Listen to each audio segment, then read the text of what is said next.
Жаңы окуу жылына чейин өлкөдөгү мектептердин 70% интернетке кошулат. Калган билим уялары интернетке ноябрь айында уланары пландалып жатат. Бул мамлекеттик казынадан каржыланып, китептер электрондук форматка өтөт. Мында китеби жок окуучу берилген тапшырманы компьютерге киргизилген китептен окуса болот. Долбоор 2018-жылга чейин ишке ашып, каражат бар. Конкреттүү мындай биздин долбоорлорубуз иштеп атат. Азыркы күндө мында биздин сайтыбызда LiveKG деген электрондук китепкана биз азыр ачтык деп айтсак болот. Бүгүнкү күндө уже 300дөн ашык китеп жана окуу усулдар ошол электрондук форматта ошол LiveKG сайтында жайгаштырылган.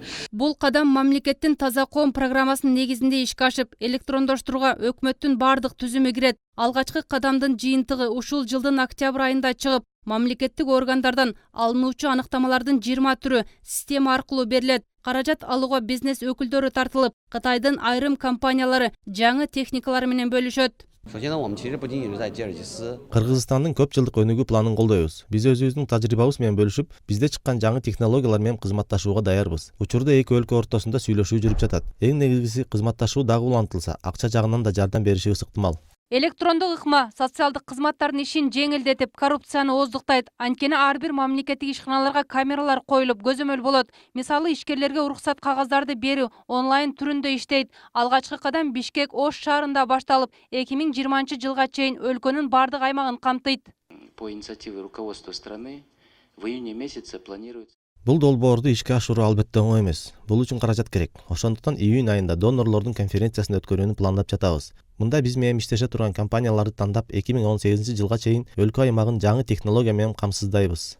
Бул учурда экономика министрлиги да четте турбайт. Көмүскө экономиканын көлөмүн кыскартуу үчүн чек арадан өткөн товарларды автоматташтырууну пландап жатат. Мында киреше-чыгашалардын көлөмү ачык көрүнүп, маалымат бир базага түшөт. Биз ошол азыркы күндө 4 атайын мыйзам долбоорун даярдап жогорку кеңешке сунуштайбыз. Бул ошол электрондук цифровой баягы кол жазмасы баягы биздин жарандардын. Анан экинчиси болсо ошол электрондук башкаруу боюнча атайын мыйзам. Андан кийин эки мыйзам бул биздин ошол башка мыйзамдарга, тармактуу мыйзамдарга өзгөртүүлөрдү киргизүү боюнча мыйзамды сунуштадык.